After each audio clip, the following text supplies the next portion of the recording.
आज हम एक बहुत ही दिलचस्प काल्पनिक स्थिति पर बात कर रहे हैं।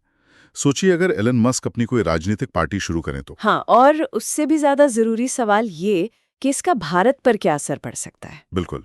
हमारे पास जो विश्लेषण है, जो लेख हैं, वो इसी संभावना को टटोलते हैं। हम्म। तो चलिए इसमें थोड़ा गहरा उतरते हैं।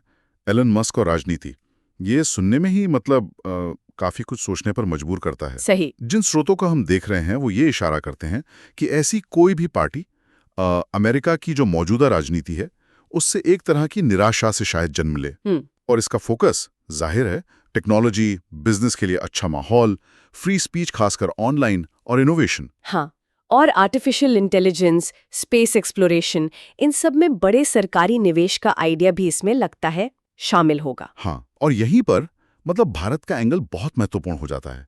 देखिए, अमेरिका और भारत की अर्थव्यवस्थाएं आज काफी जुड़ी हुई हैं। हाँ बिल्कुल। हाँ, खासकर टेक्नोलॉजी और ट्रेड में।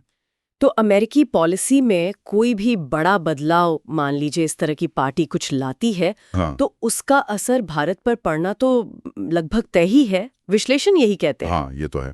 स्रोत कुछ संभावित फायदों की तरफ भी इशारा कर रहे हैं। जैसे अगर टेक कंपनियों पर नियम कुछ कम होते हैं तो कहा जा रहा है कि इससे भारतीय आईटी कंपनियों को, जो अमेरिकी कंपनियों के साथ काम करती हैं, उनको फायदा हो सकता है। और इसी तरह अगर चीन को लेकर थोड़ी सख्त आर्थिक नीति अपनाई जाती है हाँ। तो कुछ विश्लेषण मानते हैं कि इससे भारत के मैन्युफैक्चरिंग सेक्टर को, वो जो ग्लोबल सप्लाई चेन है, हाँ। उसमें अपनी जगह बनाने का मौका मिल सकता है। हाँ, बिल्कुल। और स्पेस टेक्नोलॉजी या फिर रिन्यूएबल एनर्जी, सोलर वगैरह, हाँ। इनमें भी सहयोग बढ़ने की बात है। अच्छा। क्योंकि मस्क की कंपनियों का फोकस देखें, स्पेस एक्स है, सोलर सिटी का उनका पुराना काम, तो ये लॉजिकल लगता है। भारत का अपना स्पेस प्रोग्राम है, सोलर एनर्जी के लक्ष्य हैं, तो एक तालमेल बैठ सकता है। लेकिन इन फायदों के साथ कुछ चिंताएं भी तो होंगी। स्रोत सिर्फ अच्छी तस्वीर तो नहीं दिखा रहे होंगे। नहीं, बिल्कुल नहीं। सही कहा आपने। सिक्के का दूसरा पहलू भी उतना ही जरूरी है, और विश्लेषण उन संभावित नुकसानों को भी बताते हैं। जैसे अगर अमेरिका फर्स्ट टाइप की पॉलिसीज आती हैं, थोड़ी प्रोटेक्शनिस्ट, तो उसका असर भारतीय प्रोफेशनल्स के वीजा नियमों पर पड़ सकता है। हमने पहले भी देखा है ऐसा होते हुए। हाँ, ये एक चिंता तो हमेशा रहती है। और आउटसोर्सिंग में कमी, ये भी एक खतरा है।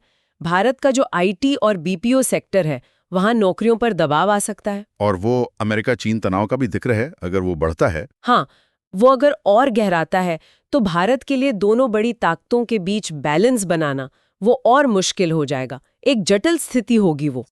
हाँ, ये एक पेचीदा मामला होगा। अब इन सब संभावनाओं को देखते हुए बड़ा सवाल ये है कि क्या भारत सीधा सीधा फायदा उठा सकता है? हाँ, यही सवाल है। विश्लेषण कहते हैं हाँ, उठा सकता है, लेकिन इसमें कई अगर और मगर है। जैसे टेस्ला की बात ले लीजिए।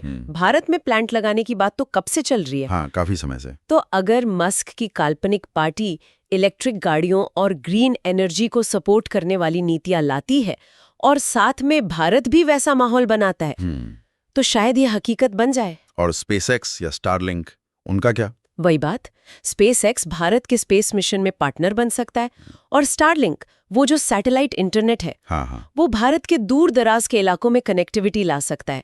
जहां फाइबर पहुंचाना मुश्किल है, वहां ये बहुत काम आ सकता है। इसका मतलब ये हुआ कि भारत को सिर्फ इंतजार नहीं करना चाहिए, मतलब एक एक्टिव रोल लेना होगा। बिल्कुल।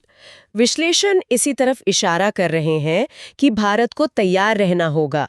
सरकार को मस्क की जो संभावित नीतियां हो सकती हैं, उनके सिर्फ आर्थिक नहीं बल्कि तकनीकी और स्ट्रैटेजिक पहलुओं को भी गहराई से समझना होगा। सही।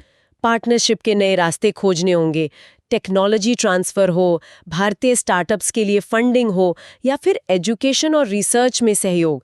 काफी संभावनाएं हैं। अगर भारत सही कदम उठाता है तो कुछ विश्लेषणों के मुताबिक ये अगले दशक में खुद को एक बड़े टेक्नोलॉजी और इनोवेशन हब के तौर पर स्थापित करने की दिशा में एक बड़ा कदम साबित हो सकता है। तो संक्षेप में कहें तो एलन मस्क की ये जो काल्पनिक राजनीतिक पार्टी है, अगर ये कभी असलियत बनती है तो ये सिर्फ अमेरिका नहीं बल्कि भारत के लिए भी एक तरह से खेल बदलने वाली बात हो सकती है। इसमें मौके भी हैं और जोखिम भी। हाँ बिल्कुल, ये भारत के लिए अपनी अर्थव्यवस्था को एक नई दिशा देने, नई टेक्नोलॉजी अपनाने और दुनिया के डिजिटल मंच पर अपनी जगह और मजबूत करने का एक अहम मोड़ हो सकता है। लेकिन जैसा कि विश्लेषण चेतावनी भी देते हैं, सावधानी बहुत ज़रूरी है। बिना सोचे समझे आगे बढ़ना या जो संभावित नेगेटिव पहलू हैं उनको अनदेखा करना महंगा पड़ सकता है। एक सधी हुई रणनीति और दूरदर्शिता चाहिए होगी। इस पूरी बातचीत से एक बड़ा सवाल मेरे मन में आ रहा है। भविष्य में टेक्नोलॉजी और राजनीति का ये जो संगम हम देख रहे हैं, ये वैश्विक रिश्तों को, पावर बैलेंस को किस तरह से नया आकार देगा, ये वाकई सोचने वाली बात है।